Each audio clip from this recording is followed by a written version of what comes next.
Pase ju më dhe më orientoni në diskutim.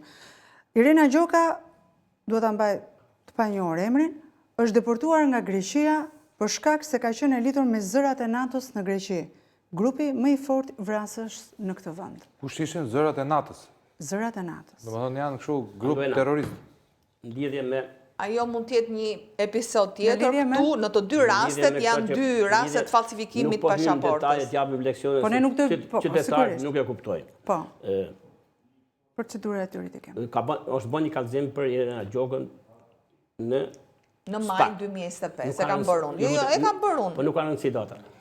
O bën një kallëzim në SPAK me emër se Irina Gjoka është e dënuar në shtetin grek. Është paraqit edhe vendimi me apostile, po si rregull vendimi do të vijë me letër porosi. Po. Dhe SPAK-u e ka regjistruar procedimin, po pa emër. Pa emër. Tani, për publikun, pa emër regjistrohet kur bëhet një kallëzim për kryerjen e një vepre. Për shembull, u vall dyqani filan rrugën e Durrësit. Nuk dihen akoma se hetimet janë. Dhe nuk e di kush janë autorët. Po, nuk dihen kush janë autorët. U vall filan dyqan rrugën